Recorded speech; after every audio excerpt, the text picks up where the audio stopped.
ආයිබෝවන් තෙරුවන් සරණ ප්‍රාර්ථනා කරනවාදත් සුපුරුදු විදිහටම අපි සූදානම් ජීවිතයේ අපි වැඩසටහන ආරම්භ කරන්නට කරදරයක නිමාව තේමාව යටතේ. කරදරයක නිමාව තේමාව යටතේ අපි අද දවසේදී ආරම්භ කරන වැඩසටහන පිළිබඳව ඔබට මතක් කරොත් සියදිවි නසා ගැනීම පිළිබඳව අපි කතා කරන්නට සූදානම්. බොහෝ වෙලාවට ලෝකයේ මේ කතා කරන මොහොතේදීත් යම් කිසි තැනක සියදිවි නසා ගැනීමක් සිද්ධ වෙනවා ඇති. ඉතින් ඇයි මිනිස්සු මේ විදිහට සියදිවි නසා ගන්නේ? මේක වැරද්දක්ද නැද්ද? මොනවද මේකේ තියෙන ප්‍රතිඵල කියන කාරණාවන් අපි කතා කරන්න සූදානම්. සුපුරුදු විදිහටම අපි ආරාධනා කරා මහාචාර්ය පූජ්‍ය පාතේගම ඥානිස්සර ස්වාමීන් වහන්සේට নমස්කාර පූර්වක පාද අභිවන්දනයෙන් ඔබ වහන්සේ රිලැක්ස් ටීවී මැදිරියට පිළිගන්න ගමන්ම අපේ හැමදෙරෝනේ මේ සියදිවි නසා ගැනීම කියන කාරණාව ඔබ වහන්සේ මේ දැන් අපිට තේරෙනවා මේ අපි තමන්ගේ පණ තමා විසින්ම නසා ගන්නවා, තමා විසින් තමන්ම මැරෙනවා කියන එක. බුදුදහමේ කොහොමද අපේ හැමදෙරෝනේ මේ සියදිවි නසා ගැනීම කියන කාරණාව විග්‍රහ වෙලා තිබෙන්නේ? ඔය ඇත්තටම දැන්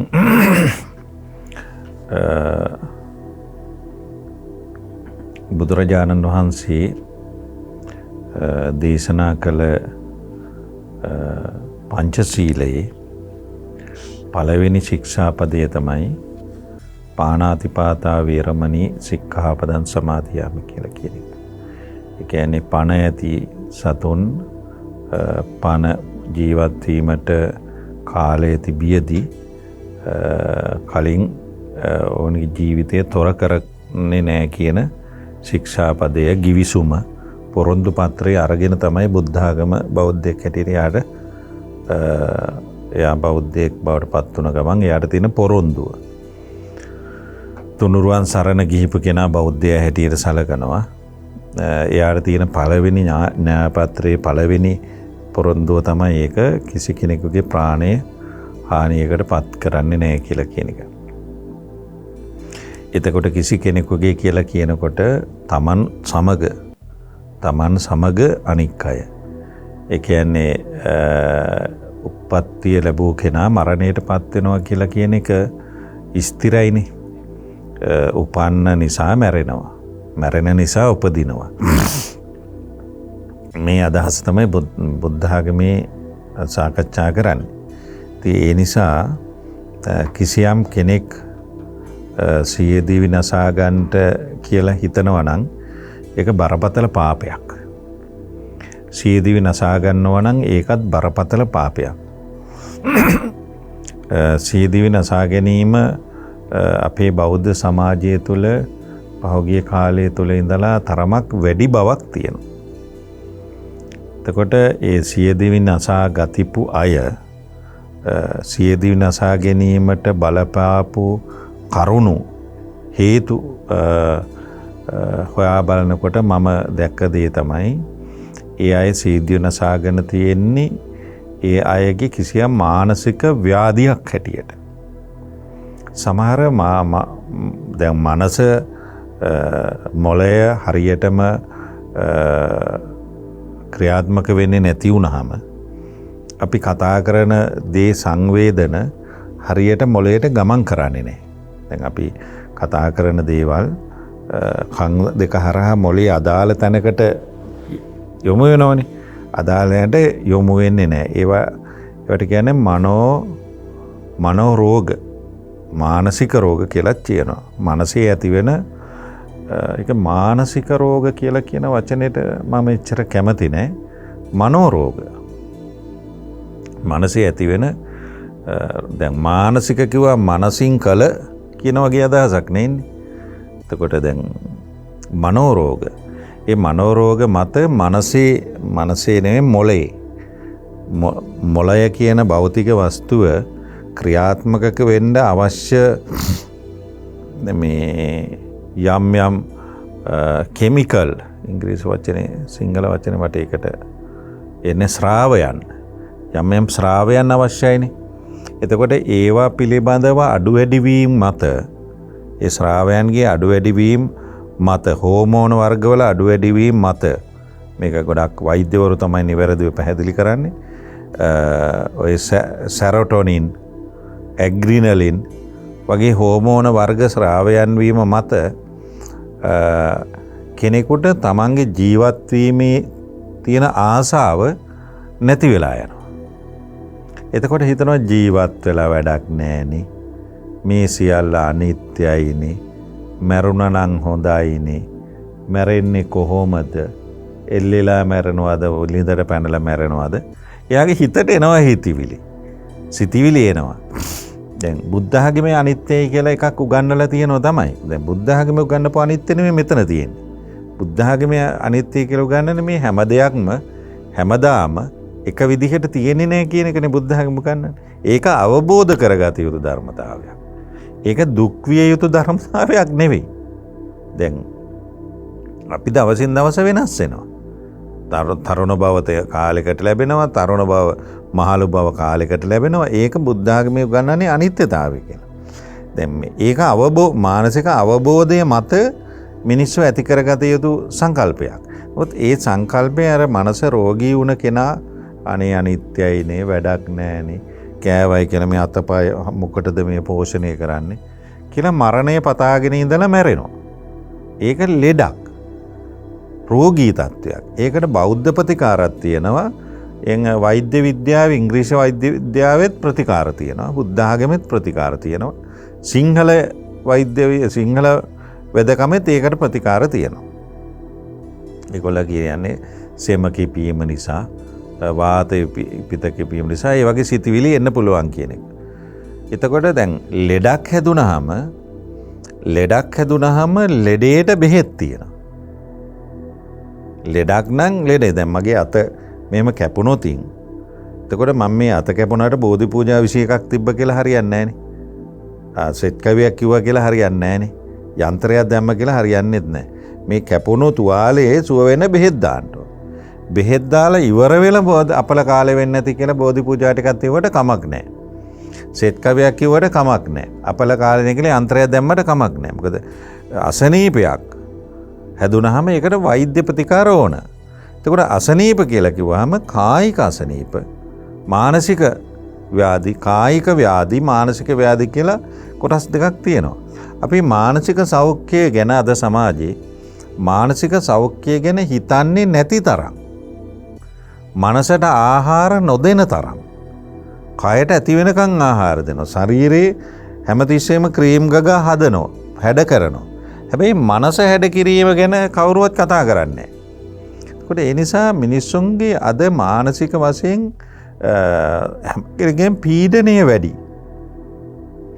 මානසික පීඩනය වැඩි වුණම කේන්ති යනවත් වැඩි. මානසික පීඩනය වැඩි වුණම කෙනෙක් කියන එක කියන අර්ථයෙන්ම නෙවෙයි වැටෙන්නේ. එයා කිසියම් අර්ථයකින් ඒ කාරණේ කියනවා, මෙයා වෙන අර්ථකින් ඒක තේරුම් ගන්නවා. එතකොට ඒ වගේ අනවබෝධය පිළිබඳ ප්‍රශ්නයක් තියෙනවා. බුද්ධ ආගමේ මේවට කියන්නේ කම්ම රෝග කියලා, සංසාරයෙන් එනවා කියලා. මේ වෛද්‍ය විද්‍යාව මේවා සම්බන්ධ කරනවා ඇතම් ජානමය රෝග හැටියට. බුද්ධ ආගමේ කම්ම රෝග කියන එකත් සමාජ ජානමය රෝග කියන එකෙත් සම්පූර්ණ සමානකමක් නැහැ. කිසියම් ආකාරයක සමානකමක් දකින්නට ලැබෙනවා. එතකොට මේ සියදිවි නසා ගැනීම පිළිබඳව මම මේ කතා කරගෙන යන්නේ. මාදවට හිතෙන්න පුළුවන් මං අහපු ප්‍රශ්න එකක් හාමුදුර වෙන එකක් කියන්නේ කියලා. නෑ, වෙන එකක් නෙවෙයි. ඒ මානසික තත්ත්වය මතයි වෙන්නේ. මොකද මනස කියලා කියන්නේ මොලේ නෙවෙයි. මොලේ නැත්තම් මනසක් නෑ. එතකොට මොලය කියන්නේ භෞතික දෙයක්. මොලේ යම් ක්‍රියාකාරීත්වයක් තියෙනවා. ඒ ක්‍රියාකාරීත්වය මත ඇතිවන ජීව ශක්තිය තමයි මනස කියන්නේ. එතකොට දැන් අපි කතා කරනකොට සිත, මනස, මොළය කියලා කියන වචන තුනම අපි එක හා සමානව සාකච්ඡා කරනවානේ. නමුත් ඒක එහෙම කිව්වට වරදක් නැහැ. නමුත් ඒ ගැඹුරට සාකච්ඡා කරනකොට අපිට පේනවා මොළේ නෙවෙයි මනස කියලා කියන්නේ. මොළේ ක්‍රියාකාරීත්වය තමයි මනස. ඒකට මොළේ ක්‍රියාකාරීත්වය කියලා කිව්වහම ඒ ක්‍රියාකාරීත්වය මොළේ විතරක් නෙවෙයි. මේ ශරීරේ හැමතැනම තියෙනවා. මේ මනස හැමතැනටම එනවා. ඒකනේ මේ දැනෙන්නේ. අපි තට්ටු කරනකොට දැනෙන්නේ. එතකොට මේ හැමතැනම මොළේ නෑ. තියෙන්න ඕන තැනත් මොළේ නැති මිනිස්සු ඉන්නේ එකේ. මේ හැමතැනම මොළේ තියෙනවා කියලා කොහොමද කියන්නේ? එතකොට මේ මනසේ ක්‍රියාකාරීත්වය අනුව තමයි කෙනෙක් පින පව පිළිබඳව වැටහීමක් ඇති කරගන්නේ. පින පව කියලා කියන එකට සමාජමය වශයෙන් පාවිච්චි කරන වචන තමයි යහපත අයහපත කියන එක. ඒ පොදු සමාජයේ කතා කරන්නේ යහපත අයහපත කියලා. ඒක බෞද්ධ ආගමික සමාජයේ යහපත කියලා කියන එකට පින කියලා කියනවා. අයහපත කියන එකට පව කියලා කියනවා. එතකොට ධර්මමය සමාජයට ආවයින් පස්සේ ධර්මමය සමාජයේ පින පව නැහැ. ඒකේ තියෙන්නේ කුසල අකුසල. කුසල අකුසල. එතකොට ඒ සියල්ල පිළිබඳව වැටහීම, දැනීම, අවබෝධය ඇති කරගන්න ඕනේ මානසික ශක්තිය විසින්. එතකොට අර මං මුලින් ඔබට සඳහන් කරන්නේ මේ මොළය කිසියම් ආකාරයක ශ්‍රාවය හෝමෝන සමග ක්‍රියාකාරීත්වයක් ඇති වෙනවා කියලා. මොළයේ ගමන් කරන හෝමෝන දැන් අපි දුකෙන් ඉන්නකොට ශරීරයට මනසට එන හෝමෝනයි අපි සතුටින් ඉන්නකොට මනසේ ක්‍රියාත්මක වෙන හෝමෝනයි අතරේ වෙනසක් තියෙනවා. ඒ හෝමෝන වර්ග තවත් සිතුවිලියේම සඳහා බලපානවා. දැන් අපි මොළයයි මනසයි දෙකක් හැටියට කිව්වට මොළයේ ගමන් කරන හෝමෝන වර්ග මනසට බලපානවා. එතකොට මනසේ යහපත් සිතුවිලි ඇති වෙන්නේ අයහපත් සිතුවිලි ඇති වෙන්නේ අර මොළයේ ගමන් කරන හෝමෝන ස්වභාවයන් අනුව. ගොඩාක් ඒ සියදිවි නසා ගැනීමට මානසික වශයෙන් ඇතිවෙන මේ මනෝ අර්බුද පිළිබඳව වැටහීමක් අපේ සමාජයේ නැති නිසා බුද්ධ ආගමේ තමයි මේව වැඩිම උගන්වලා තියෙන්නේ. බුද්ධ ආගමේ තමයි මොළයේ ක්‍රියාකාරීත්වය මේවා සමාජයට බලපාන විදිහ පුජ්‍යලයට බලපාන විදිහ ගැන වැඩියෙන්ම උගන්වලා තියෙන්නේ. මොකද අද ගොඩාක් බෞද්ධයෝ බුද්ධ ආගම කියලා මේ අදහන්නේ බෝධි පූජාවනේ. ඒකත් බුද්ධ ආගම තමයි. නමුත් මේ කරුණු සියල්ලම අමතක කරලා බුද්ධ ආගමයි බුදුන් වැදීමයි කියන එක විතරක් ක්‍රියාත්මක කරන හින්දා මේවා ගැන සමාජයේ අවබෝධය නැහැ. ගොඩාක් ආගමික සමාජවල මම දකින්න දේ තමයි මේ ආගමික සංකල්ප පිළිබඳව වැටහීම නැහැ. බෞද්ධ සමාජයත් එහෙමයි, කතෝලික සමාජයත් එහෙමයි, ඉස්ලාම් සමාජයත් එහෙමයි. ඒ ආගමික ධර්ම කරුණු පිළිබඳව උන්ට වැටහීමක් නැහැ. පාරම්පරික වශයෙන් කටයුතු කරගෙන යනවා. ඒක හින්දා ඔළුවේ රිලැක්ස් එකකුත් නැහැ. මොකද ඔළුවෙත් නිතරම තියෙන අවිශ්වාසය, සැකේ දන්නේ නැනේ. එතකොට ගොඩාක් දෙනා මේ මානසිකමය වශයෙන් බලපාන ඒ අර්බුදකාරී තත්වය නිසාම සියදිවි නසා ගන්නවා. ලංකාවෙත් විශාල ප්‍රමාණයක් දවසකට සියදිවි නසා ගැනීම තියෙනවා. වර්ධා වෙනවා. දැන් අපි දකින්න මේ ටීවී එකේ කියන එක විතරනේ. ටීවී එකේ කියන්නේ ටිකක් වැදගත් සමාජමය මත තියෙන මිනිස්සෙක් සියදිවි නසාගත් මිසක සාමාන්‍ය අය ගැන හොයලා නිවුස් දෙන සමාජයක් නෙවෙයි අපිට තියෙන්නේ. ඒ නිසා තියෙනවා. නමුත් ඒ සියදිවි නසා ගැනීමට හේතු තියෙනවා. ඒ හේතුව සෞඛ්‍ය ගමක නම් ගමේ ඉන්න සෞඛ්‍ය නිලධාරී PHI ඒ වෛද්‍ය විද්‍යාත්මක සියලුම දෙනා මේවා ගැන හොයන්න ඕන. ඒ හෙවීමෙන් තමයි සමාජය ඉස්සරහට යන්න ඕන. එහෙම යන ක්‍රමයක් අපේ සමාජයේ නැහැ. එහෙමයි අපේ හැමදෙරෝනේ. අපි කතා කරමු තවත් ඉදිරියට සියදිවි නසා ගැනීම පිළිබඳව. මේ කාරණාව පිළිබඳව අපේ හාමුදුරුවෝ බොහොම පැහැදිලි විග්‍රහයක් කළා. අපේ මනෝමය කාරණාවක් බව අපි කතා කරමු. කෙටි විරාමයකට ගිහින් ඇවිත්.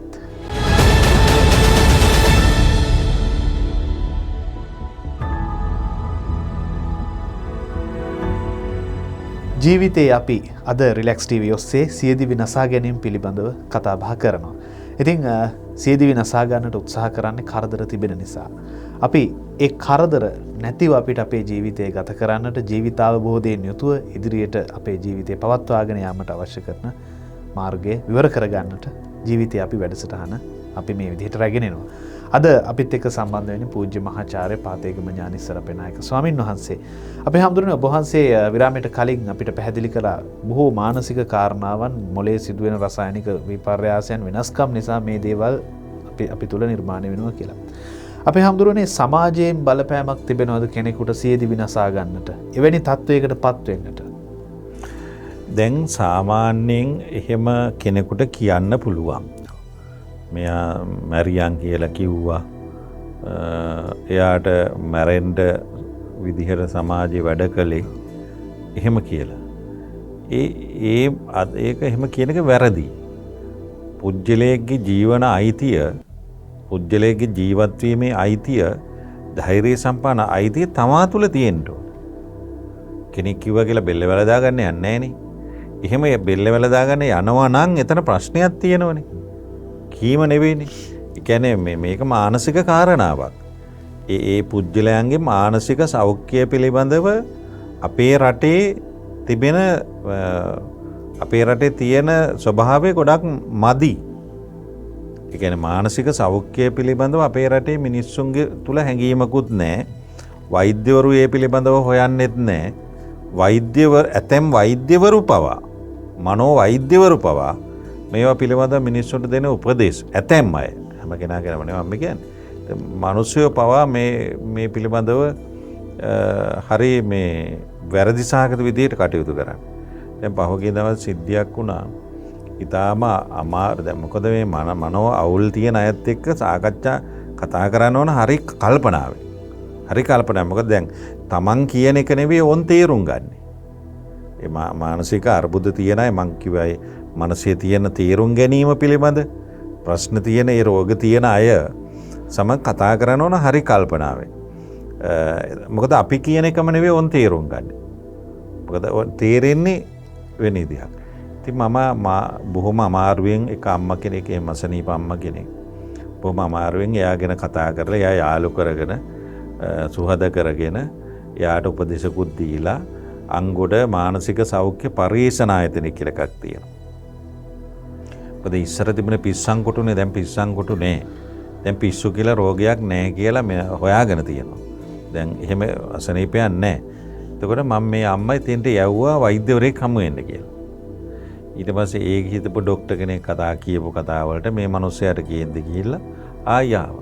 ඉතින් මේ වෛද්‍යවරු උනත් හරි සමහර වෛද්‍යවරු මේ උනත් අනුකම්පා පරවසව වැඩ කරනවා. අනුකම්පාව නැතුව වැඩ කරනවා.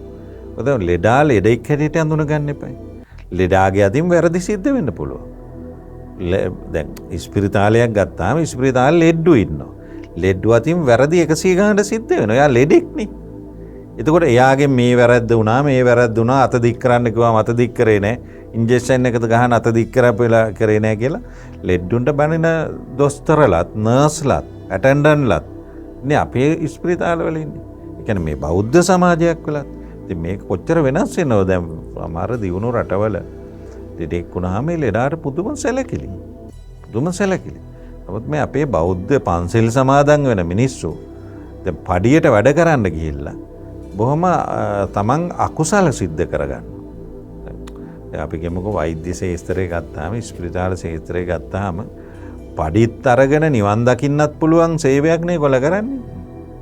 වෛද්‍යවරයා කියන්නේ පඩිත් අරගෙන නිවන් දකින්න වැඩන්නේ කරන්නේ. නර්ස්ලා ඇටෙන්ඩන්ට්ලා හැම රැකියාවෙම මෙහෙම නැහැනේ. තමයි පඩියවත් නැතර කියා කොච්චර තියෙනවද? ඉතින් ඒ නිසා ඒකට ගැළපෙන්නේ නැති මිනිස්සුයෝ දේශපාලන පන්දමට ගිහිල්ලා ඉස්පිරිතාලවල ඉන්නවා වගේ සමහර වෙලාවට පේනවා. මම දකිනවා මේ රටේ මිනිස්සුන් සියදිවි නසා ගන්නේ නැතුව ඉන්නවනම් මේ රට දිහා බැලුවහම රටේ වැඩ දිහා බැලුවහම සියදිවි නසා ගන්න නැතුව ඉන්නවනම් ඒක තමයි පුදුමේ. දැන් අර මේ ඩුර්කයිම් කියලා හිටියනේ සමය සමාජ විද්‍යාඥයෙක්. ඒ ඩුර්කයිම් කියන කෙනා ලිව පොතක් ද සුයිසයිඩ් කියලා සියදිවි නසා ගැනීම පිළිබඳ. ඒකේ ඒ පොතේ කියනවා සියදිවි නසා ගැනීමට බලපාන හේතු.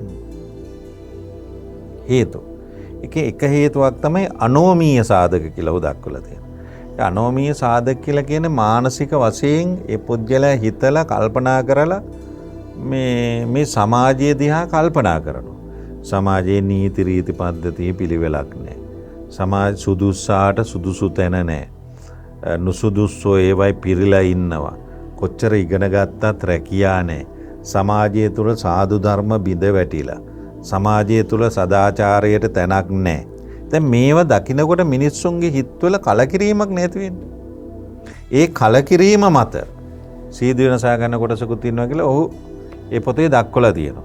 ඉතින් ඒක නිවැරදි කියලා මම කියන්නේ නැහැ. නමුත් ඉතින් ඒ සමාජය දිහා බලන දැන් රැකියාවක් ගන්න ගොනොත් മന്ത്രിවරයාගේ ලියුම ඕන. ගිය ආණ්ඩුවෙත් එහෙමයි මේ ආණ්ඩුවෙත් එහෙමයි. සාමාන්‍ය පෙළ පේලායට රැකියාව දෙනවා නම් එයාගේ මන්ත්‍රීගේ හරහා ලිස්ට් එකේ යන්න ඕන. ගිය ආණ්ඩුවෙත් එහෙමයි මේ ආණ්ඩුවෙත් එහෙමයි. එතකොට මේව දකින්නකොට දේශපාලන තත්ත්වවලින් තොරව හිටි මැදහත්ව නිවැරදිව ඉගෙනගත්ත පුංචලියෝ කලකිරෙනවා. සමාජය පිළිබඳව නිවැරදිව දකින ප්‍රඥාවන්තයෝ කලකිරෙනවා. එතකොට ඒවත් සියදි වෙනසා ගැනීමට කිසියම් විදිහකින් බලපාන්න පුළුවන් කියන එක තමයි අර ඩෝර්කහයිම් එයාගේ පොතේ කියන්නේ. ඒ පොතේ කියන්නේ ඩෝර්කහයිම් කියන්නේ ඉතින් ලෝක ප්‍රකට ලෝකෙ පිළිගත්ත සමය සමාජ විද්‍යාඥවරයෙක්. අපි වගේ මේ කෙනෙක් නෙමෙයි. නමුත් මම පුජ්‍යලික ඒ මත පිළිගන්නේ නැතුව මම දකින්නේ අපේ සිංහල සංස්කෘතියේ තුල සියදි වෙනසා ගැනීම කියලා කියන එක 95% විතර බලපාන්නේ මේ මනෝමය වූ තත්වයන් මත. මොකද බුද්ධ ආගමේ තියෙන වචන දෙයක් අබිනික්කම කියලා වචනයක් තියෙනවා. අබිනික්කමන කියලා කියන්නේ සියල්ල අතහැරලා වෙනත් පැත්තකට යොමු වීම. දැන් අපි කියන්නේ සිද්ධාර්ථ කුමාරයා ඇසල පොහොය දවසේ අබිනිෂ්ක්‍රමණය කළයි කියලා. ඒ භෞතික සම්පත් සියල්ල අතහැරලා දාලා වෙන්ව ගියා කියන එකනේ. තව වචනයක් තියෙනවා අභික්කම කියලා. අභික්කම කියන්නේ පෙරට යන්න කියන එක. තමන්ගේ අරමුණ හදාගෙන ඒ අරමුණ ඔස්සේ ගමන් කරන්න කියලා. ඒ අරමුණ ජයග්‍රහණය කර ගැනීම සඳහා තමන් යන ගමනේ නොයෙක් කටුක අත්දැකීම් තියෙන්න පුළුවන්. සොඳුරු අත්දැකීම් වලට වඩා අඳුරු අත්දැකීම් තියෙන්න පුළුවන්. ඒ අභියෝග තමයි තමන්ගේ ජීවිතයට ශක්තිය අරන් එන්නේ. ඒ අභියෝග තමයි තමන්ගේ ජීවිතයට වීරිය අරන් එන්නේ. ඒ අභියෝග තමයි තමන්ට දවසක කතා කරන්න සිද්ධ වෙන්නේ. පොඩි කාලේ දැන් අපි ආවේ මෙහෙම දුක්ඛදායක ගමනක් කියලා සතුටු කඳුළු වගුරුවමින් කතා කරන්න වෙන්නේ අර අතීතේ.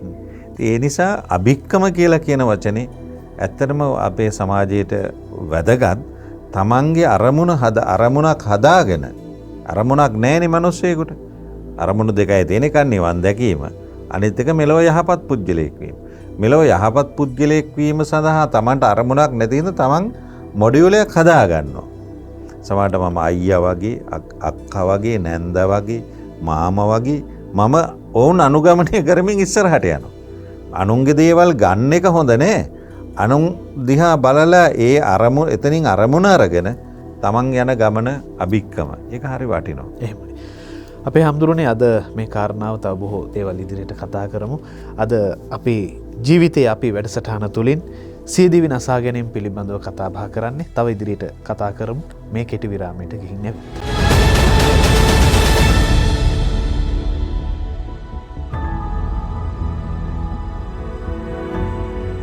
අද රිලැක්ස් TV ජීවිතයේ අපි වැඩසටහනෙන් කතා කරන්නේ සියදිවි නසා ගැනීම පිළිබඳව. සියදිවි නසා ගැනීම පිළිබඳව බොහෝ කරුණු කාරණාවන් අපේ පින්වත් ස්වාමීන් වහන්සේ කලින් පැහැදිලි කළා. සමාජ විද්‍යාත්මකව මනෝවිද්‍යාත්මක කරුණු කාරණාවන්.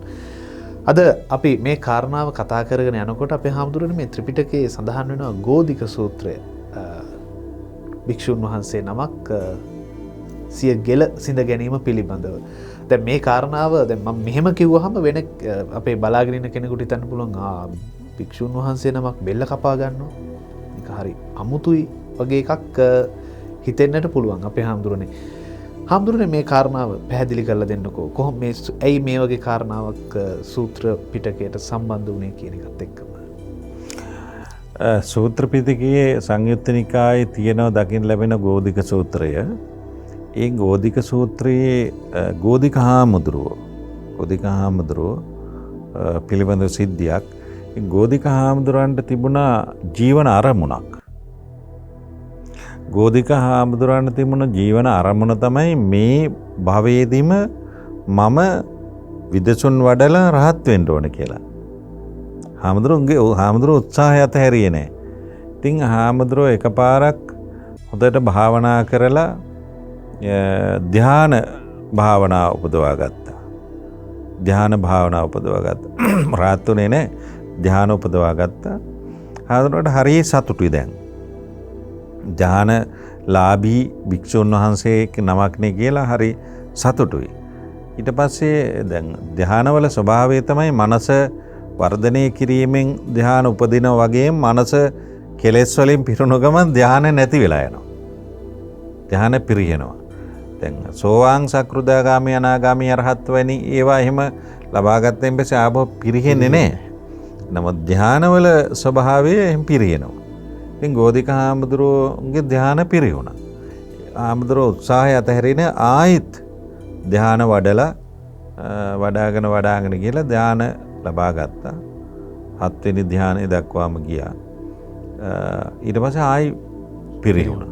දැන් මේ විදිහට 6 පාරක්ම උන්වහන්සේ උත්සාහ ගන්නවා, ලබා ගන්නවා, ආයි පිරිහෙනවා. ඉතින් හාමුදුරනේ ලොකු බයක් ආවා. මම පිරිනවා මම මැරෙනකොට රහත් වෙලා මැරෙන්න ඕන. මට තාම ධ්‍යාන ටිකවත් හරියට වඩාගෙන පවත්වාගෙන යන්න බැරි වුණා. දැන් යමක් ලබා ගන්න පුළුවන්, ඒ ලබාගත් දේ පවත්වාගෙන යනවා කියන එක හරිම අමාරුයි. ඒක වෙනමම මානසිකත්වයක් තියෙනවනේ ඕනෑම දෙයක්. ලබා උත්සාහ කරගෙන අමාරුවෙන් ලබා ගන්නවා කියන එක කරනවා, පවත්වාගෙන යන්න බැරිව වැටෙන අය ගොඩාක් සමාජයේ ඉන්නවනේ. එතකොට ඒ ගෝධික හාමුදුරුවෝ කල්පනා කරා දැන් මේ හරියන්නේ මේක කියලා ඉවරලා දැලිපිහි අරගෙන දැලිපිහිය මැදලා අර නිර්වාණය අරමුණු කරගෙන බෙල්ල කපහන්න. බෙල්ල කපාගෙන යනකොටම උන්වහන්සේ අරමුණු කියලා උන්වහන්සේ රහත් වුණා. එතකොට මේ මාරයා බුදුරජාණන් වහන්සේට දුවලා ගිහිල්ලා කිව්වා මෙන්න මෙහෙමයි යන්න ඔබ වහන්සේගේ ශ්‍රාවකයෙක් බෙල්ල කපාගෙන කියලා. බුදුහාඳුර ඉක්මනින් එතෙන්ට වැඩියා. බුදුහාඳුර වැඩිලා බලනකොට බෙල්ල බිම හාමුදුරුවෝ ඉන්නවා. මේ උන්වහන්සේ විමසා බලනකොට මේ ස්වාමීන් වහන්සේ රහත් වෙලයි පෙරණුවම් පාලා තියෙන්නේ. උපදින හැමතැනම බැලුවා බලන කිසි තැනක නැහැ ලෝක තලේ. ලෝක 31කින් එකකවත් නැහැ. ඊට පස්සේ බුදුහාඳුරෝ මේ ගෝධික හාමුදුරන් වහන්සේ රහත් වෙලයි පිරිනවම් පෑවේ. එතනත් කෙනෙකුට හිතෙන්න පුළුවන් සිය දිවිනසා ගැනීමක් නේද මේ වෙලා තියෙන්නේ කියලා. කෙනෙකුට හිතෙන්න පුළුවන් විදිහක් විතරක් නෙවෙයි ඇත්තම කතන්දරෙත් ඒක. හැබැයි ඒක අපි දකින්නේ එයා සමාජයේ කිසියම් අරමුණක් කරා යාමේ අර්බුදයක් කරා යාමේ තමන්ගේ අපේක්ෂාවක් කරා යාමට සිවිදිනසා ගැනීම. ඒ අපේක්ෂාව ලෞකික අපේක්ෂාව නෙවෙයි. දැන් කෙනෙකුට හිතෙන්න පුළුවන් ලව් එකක් කැඩලා කොල්ල බූට් එකක් දුන්නායින් පස්සේ ඔන්න සීදිනසාගත මේ අරමුණක් කරෙහි යන්න ගිහිල්ලා ඒකොනේ කියලා නේ. එතන ඊට වඩා මේ ප්‍රාථමික ලෞකික අරමුණක්නේ. අර අතන තියෙන ලෝකෝත්තර අරමුණ. ඊට පස්සේ වියට්නාමේ කොන්ඩාක් හාමුදුරුවෝ කියලා කෙනෙක් හිටියා. ඒ හාමුදුරුවෝ සිවුරට ගිනි තියාගෙන මැරුණා. සිවුරට ගිනි තියාගෙන මැරුණා රට වෙනුවෙන්. රට වෙනුවෙන් ඒක කළේ. ලංකාවෙත් අර මේ මහනුවර ප්‍රදේශයේ ගව ඝාතනය වෙනුවෙන් කියලා හාමුදුරුවෝ නමක් එහෙම ගිනි තියාගෙන මැරුණා. මම ඒක නම් ඉතින් එච්චර අනුමත කරන්නේ නැහැ. මේක කොරමුණකුත් නෙවෙයි. ඒක වගේ දෙයක් මැරිලා කරන්න දෙයක්වත් නැහැ. ජීවත් වෙලා ඉඳගෙන තමයි මේව නතර කරන්න උත්සාහ ගන්න ඕන. ඉතින් සාමාන්‍යයෙන් කවුරු කළත් කොහොම කළත් සිය දිවිනසා ගැනීමක් උතුම් කාරණාවක් හැටියට මේ සාකච්ඡා කරන්න යාම සුදුසු නෑ. මරණය පිළිබඳව බුද්ධ ආගමේ කියනවා මරණය ගැන කතා කරන්න එපා කියලා. මරණයේ ගුණ වර්ණනා කරන්න එපා කියලා තියෙනවා. මරණ වන්නංවා සමාදපෙය්‍ය කියලා මේ බුද්ධ ආගම උගන්වලා තියෙනවා. මරණය ගැන කතා කරන්න එපා. මරණයේ ගුණ වර්ණනා කරන්න එපා. මරුණයින් පස්සේ මැරිච්ච මිනිස්සයා ජීවත් වෙලා ඉන්නකොට කරපු ගුණ මරණඵලයේ කිව්වට කමක් නැහැ. මරණය හොඳයි කියලා කියන එක කියන්න එපා කියලා තමයි බුද්ධ ආගමේ උගන්වන්නේ. මරණය මතක් කරන්නත් හොඳ නැහැ. ඒ සමහරු කියනවා මන් තෝ මරනවා එහෙම කියලා කියනවනේ. ඒකත් අහනම් පෞසිද්ධ වෙන වැඩක්. මරණය මතක් කිරීමවත් කෙනෙකුට කිරීමට සුදුසු නෑ කියලා තමයි බුද්ධ ආගමේ උගන්වන්නේ.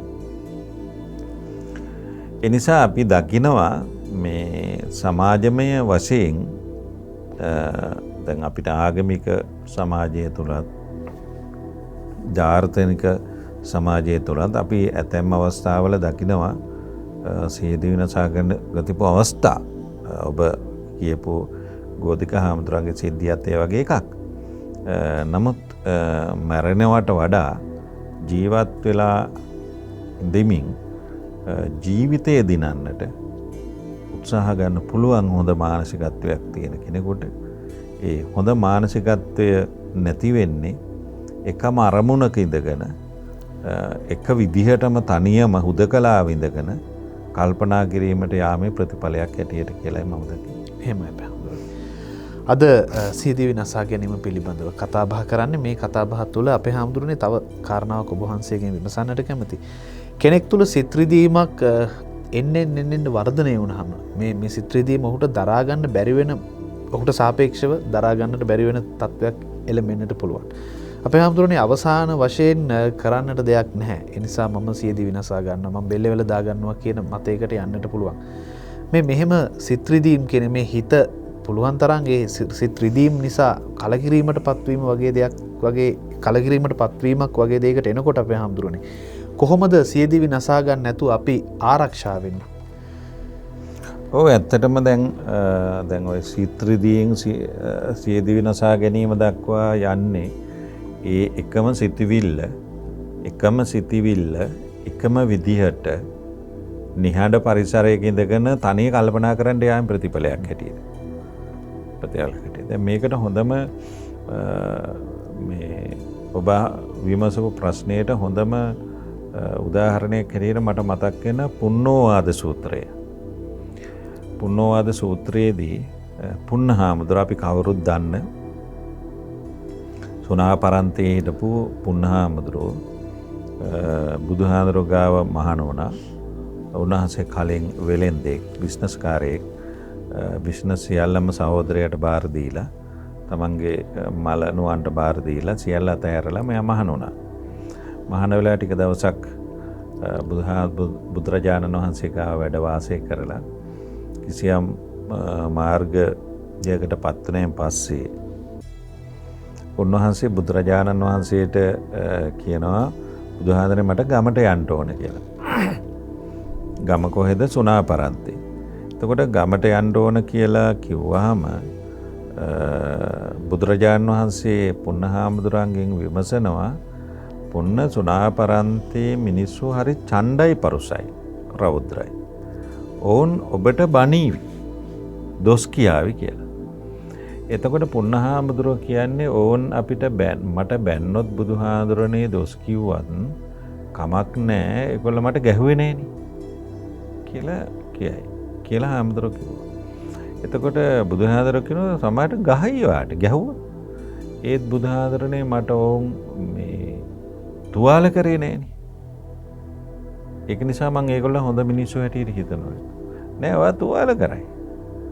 ඒත් බුදුහාමුදුරනේ ඕන් මම මැරුවේ නෑනේ කියලා එහෙම ඒ වගේ සංවාදයක් යනවා. අත මේ පුන්නෝවාද සූත්‍රයේ සම්පූර්ණ කතාව නෙවෙයි, දැනට අපිට අවශ්‍ය වෙන කරුණු ගලපා ගන්න මම පොඩි කරුණාවක් කිව්වේ.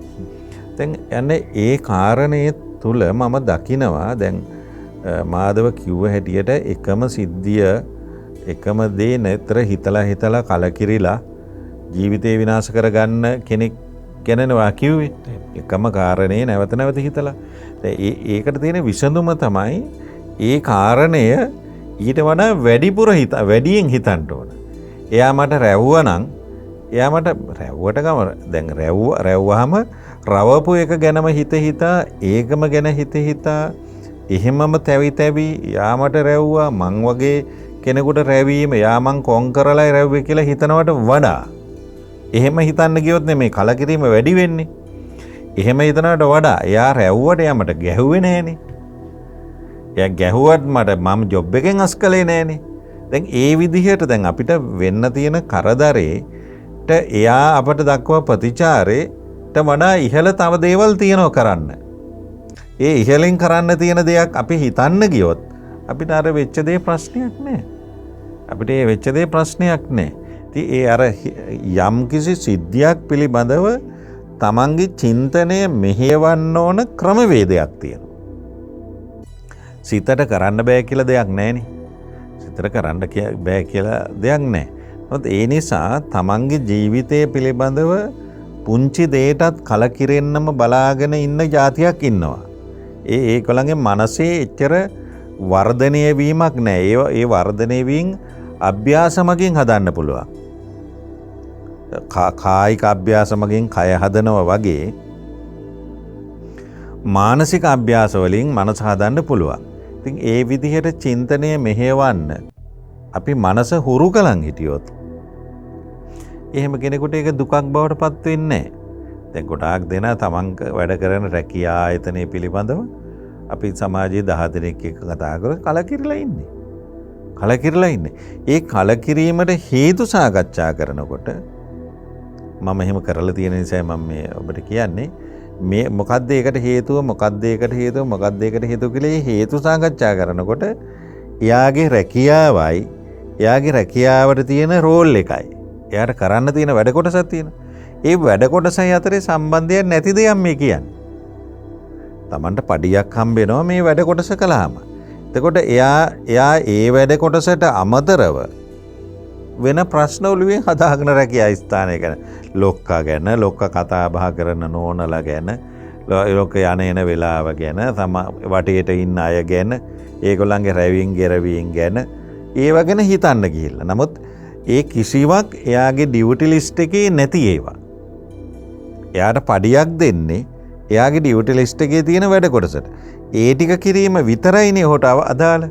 නමුත් ඒ ටිකත් හරියට කරන අයත් සමහරලාට ඒ වැඩ කොටසත් හරියට නොකරන අයත් තමන්ගේ හිත රිදවගෙන රැකියාව ගැන කලකිරෙලා. ඉතින් ඒකෙන් පේන්නේ තමන්ගේ මනසේ පිළිබඳ අවුලක් කියලා. එහෙම අපේ හඳුරන්නේ. අද අපි රිලැක්ස් TV ජීවිතයේ අපි වැඩසටහන තුලින් කතා බහ කරන්නේ සියදිවි විනාසා ගැනීම පිළිබඳව අපි කතා බහ කරමින් හිටියා. සූදානම් නැවතත් විරාමයකට යන්නට.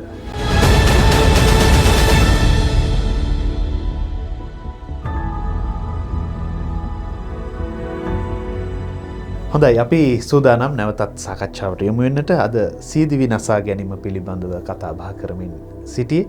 අද අපත් සමග මේ කතා බහට සම්බන්ධ වෙන්නේ පූජ්‍ය මහාචාර්ය පාතේගම ඥානිස්සර අපේ නායක ස්වාමීන් වහන්සේ. අපේ හාමුදුරනේ මේ දැන් අපි දැකලා තියෙනවා සියදිවි නසා ගැනීමට ගිහිල්ලා සියදිවි නසා ගැනීම සාර්ථක වුණේ නැති වුනහම සමහරලාට ඒ කියන්නේ මැරුණ නැති වුනහම අපේ හාමුදුරනේ ප්‍රතිකාර සඳහා රෝහල් ගත කරනවා. ඊට පස්සේ රෝහල් ගත කරපුවාම විවිධ ගැටලු ඇති වෙනවා. ඒ ඇතුලෙන් විවිධ නෝන්ඩි කරනවා මේ වගේ දේවල් අපි දකිනවා. ඊට පස්සේ සියදිවි නස දැන් මේ දේවල් වලින් පස්සේ අවසානයේ සමාජගත වුණාට පස්සෙත් ලේබල් එකක් වදිනවා. මේ බෙල්ල වල දාගන්න ගිය කෙනානේ මේ අර පැනඩෝල් ලහුරු ගහපු ගෑන් ළමයා නේද මේ ඉන්නේ. මේ මෙහෙම සමාජය තුලින් තව පීඩනයට ලක් කරන මේ වගේ කෙනෙක්. අපේ හාමුදුරනේ එහෙම සියදිවි නසා ගැනීම අසාර්ථක වෙලා ඉන්න කෙනෙකුට අපි කොහොමද ඇත්තටම ප්‍රතිචාර දක්වන්න ඕනේ? අපි කොහොමද ඒ ඇත්ත එක ගනුදෙනු කරන්න ඕනේ? නෑ දැන් සාමාන්‍යයෙන් ඉතින් සියදිවි නසා ගන්න කියලා හදනවා නම් ඉතින් එයා මරුණට කමක් නැහැ. ඉතින් එයාගේ වමනාවනේ. මරන්න එපා කියලා මම කියන්න කැමතිත් නැහැ. ඉතින් එයාට මැරෙන්න ඕන නම් මැරිච්චායි. නමුත් ඒකේ තියෙන ආදීනව ඒකේ තියෙන ස්වභාවය කියලා කියන එක තමයි අපි මේ පැහැදිලි කරන් යන්නේ. ඒක සියදිවි නසා ගැනීමට හිතෙන්නේ මේ වගේ තත්වයකට මේ වගේ රෝගී තත්වයට මේ තමයි මේකට හේතු වෙන්නේ. මෙහෙම හිතන කෙනෙකුට මේ විදිහටත් හිතන්න පුළුවන්. එතකොට හිත සංසුන් වෙනවා. ඒ කියන කාරණා ටික තමයි මේ මම මේ සාකච්ඡා කරගෙන යන්නේ. එතකොට සියදිවි නසා ගන්න හදලා මැරුණේ නැති කෙනෙක් අසාර්ථක වුණාම සියදිවි නසා ගැනීම එක අසාර්ථක වුණාම එයාට සමාජයේ මොකද්ද කරන්න ඕන කියලා කියන එක ගැන මට එච්චර මතයක් නැහැ. දැන් මට සිද්ධියක් මෙහෙම තියෙනවා. දැන් ඒක මිනිස්සෙක් අසාද බැඳපු මිනිස්සයා නෝනත් එක්ක රණ්ඩු වෙලා මේ ගෑණි බැඳගත්තට වැඩිය හොඳයි කටුවත්තක් බැඳගත්තා නම් කියලා මේ ඇඳ යට තිබුණ කඹේ අරගෙන මෙදුල තිබුණ කොස් ගහට නැගලා මේ අර කඹේ කොනක් බෙල්ල ගැට ගහගෙන මිනිහා පැනලා බිමට. ඊට පස්සේ අර කේන්තිය වැඩිකමට මේ නෝනත් එක තියෙන කේන්තිය වැඩිකමට මේ කඹේ අනිත් කොන කොස් ගහේ අත්තක බඳින්න ඕන කියලා මිනිහට මතක නැතුණා. ඉතින් ඊට පස්සේ කකුල කැඩිලා අර ඒ ගෑනු මිනිස්සයාම ඉතින් 3 මාසයක් යනකම් මෙයාට බෙහෙත් කරලා තියෙන එක කතාව. ඉතින් සමහර අය මැරෙන්න කියලා ගියාට මැරෙන්න කියලා වැඩ කළාට මැරෙන්න බයයි. සමහර අය මැරෙන්න කියලා ලිදේ පැන්නට ලිදෙන් ගොඩ ගන්නකම් කෑ ගහනවා ගොඩ ගන්න කියා. සමහර පැනඩෝල් එහෙම බීලා ස්පිරිතාලෙ ගිහිල්ලා ගොඩ ගන්න කියලා කියනවා. අර මැරෙන්නම යනවා කියන්නේ මැරෙන්න තියෙන ආසාව නෙවෙයි. ඒකෙන් පේන්නේ මරණයට බයයි කවුරුත්. මරණයට බයයි. මරණයෙන් තැති ගන්නවා. නමුත් අර ඒ වෙලාවේ එකම මානසික තත්ත්වයෙන් ඉඳලා එකම සිතවිල්ලේ ඉඳලා ඉන්නකොට ඒ සිතවිල්ලමයි ගැඹුරට යන්නේ.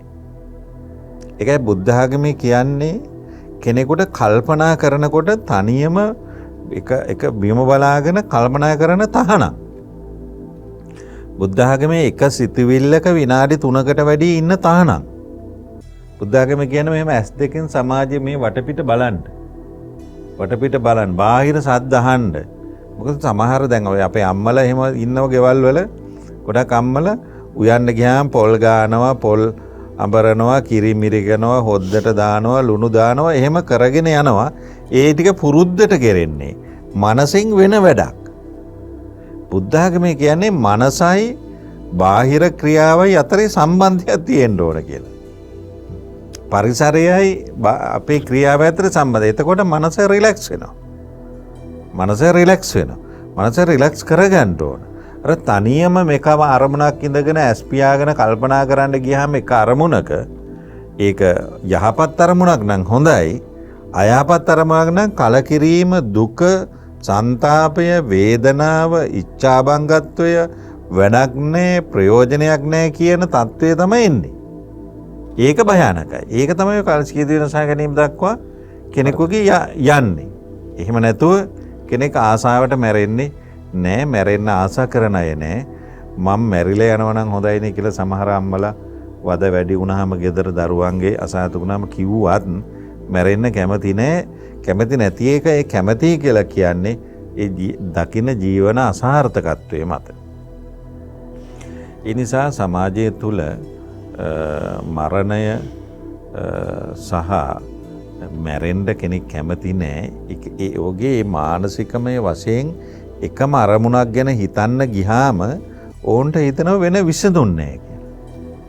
බුද්ධ ආගමේ කියන්නේ ප්‍රශ්නවලට වැඩිය ලෝකේ තියෙන උත්තර කියලා.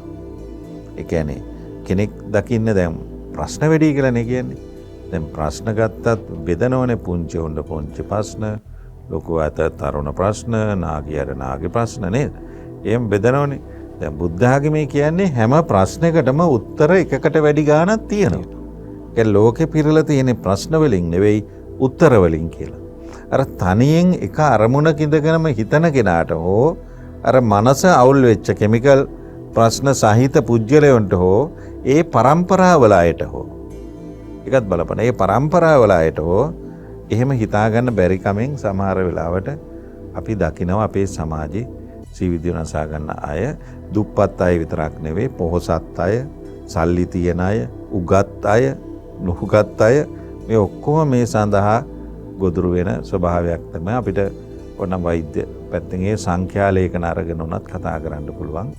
වර්ෂයකට ඒක ක්‍රමානුකූලව වැඩි වෙච්ච ආකාරය. දැන් සංඛ්‍යා ලේඛන අනුව අපේ හැමදෙරේ එහෙම ක්‍රමානුකූලව වර්ධනය වීම මේ වගේ දක්නට ලැබෙනවා කියලා කියන්නේ අපේ සමාජය තුළ ඒ අය වෙනුවෙන් යම්කිසි කාර්යයක් ඉෂ්ට වෙලා නැහැයි කියන කාරණාවද නැත්නම් ඔබ වහන්සේ ඊට වඩා වෙන විග්‍රහයක් තිබෙනවද?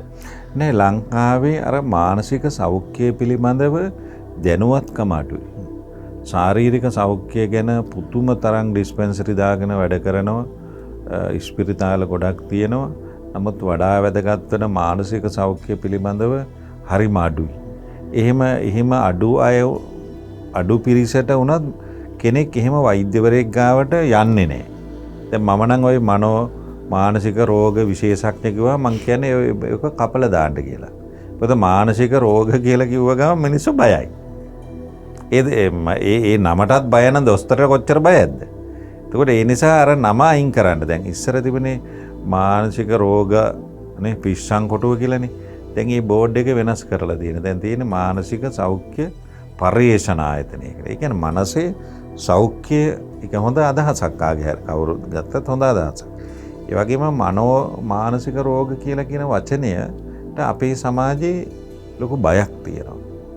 ඒක බයද ලැජ්ජාවද මොකද්ද කියලා දන්නේ නැහැ. මිනිස්සු හරි ලංකාවේ ඉන්න ගොඩාක් දෙනා හරි මෝඩයිනේ. දැන් කොරෝනා හැදුනා ගියාම මාර ලැජ්ජාවක් මාර බයක් හැදියන්නේ තිබුණේ. මේක රටේ ඔක්කොටම හැදෙන සාමාන්‍ය ලෙඩක්නේ. මොකක්ද ඒක වල්කම් කරන්න කියලා ඒඩ්ස් හැදුනා වගේ එහෙම ලෝකයක් නෙවෙයිනේ. ඒක සමාජයේ හැදෙන එකක්. ඉතින් ඒ විදිහට අර සමාජ මතය හදන්න වෙනස් කරන්න ඕනේ. ඒ සමාජ මතය වෙනස් කිරීම වෛද්‍යවරුන් සතු කාර්යයක්. ඒ ගොඩාක් වෛද්‍යවරු දොරවල් වහගෙන යාගාවට එන දොස්තර කෙනාට බෙහෙත් ලියලා මුදල් කපා ගන්න යනවා මිසක මෙඩිකල් දාලා පුජ්‍යලික දේවල් දාලා මම කියන්නේ ඒක හොඳ නැහැ කියන එක නෙවෙයි. ඊට වඩා එලට තියෙන සමාජමය වගකීමක්. ඒ සමාජමය වගකීම ඉෂ්ට කරන්න ඕන. දැන් උදාහරණයක් වශයෙන් වෛද්‍යවරයෙක් ඇවිල්ලා කියනවා සුප් කැට කන්නව පිළිකාව හැදෙනවා කියලා. ඉතින් ඒ වෛද්‍යවරයා එහෙම කියද්දී මේ රටේ අනුමත කරලා තියෙනවා. එතකොට මොකද්ද මේකේ මෙතන තියෙන මහා විසංවාදයක්. සුප් කැට කන්න කිය ටීවී වල වෙලෙන්දෙන් නින්දාන. ඉතින් මෙතන පොඩි විසංවාදයක් තියෙනවා. නිසා මහජනයා දැනුවත් කිරීම වෛද්‍ය විද්‍යාත්මකව දැනුවත් කිරීම අපිට වැඩිය ඒ සෞඛ්‍ය වෛද්‍යවරුන්ගේ ලොකු වගකීමක්. ඒ වෛද්‍යවරු ඒක කරන්නේ නැහැ. ඒකට හේතුව මන් දන්නේ මොකද්ද කියලා. එහෙමයි අපේ අද රිලැක්ස් ටීවී ජීවිතයේ අපි වැඩසටහන තුළින් සාකච්ඡා කරේ සියදිවි නසා ගැනීම පිළිබඳව ඔබට බොහෝ කරුණු කාරණාවන් පැහැදිලි වෙන්නට ඇති. අද අපි වැඩසටහන තුළින් මේ කතා කරපු කාරණාවන් ඔබේ ජීවිතයට සම්බන්ධ කරගන්න මේ දේවල් අනිත් අයටත් නරඹන්නට රිලැක්ස් ටීවී PO TV අංක 113 පිළිබඳවත් මතක් කරන්න කියමින් අද වැඩසටහන හමාර කරන්නට නමස්කාර පූර්වක ස්තුතිය පිරිනමනවා අපේ මහාචාර්ය පාතේගම ඥානිස්සර නායක ස්වාමින් වහන්සේට. අපි හමුදුරනේ යලිත් දවසක හෙට අපි ආය හමු වෙමු. යලිත් දවසක නෙමෙයි හෙට. අපි හැමදාම දින පහේම මේ වැඩසටහන ඔබ වෙත අරගෙන එනවා. ඉතින් ඒ නිසා අපි හෙටත් හමු වෙමු. ඔබට තෙරුවන් සරණ ප්‍රාර්ථනා කරනවා.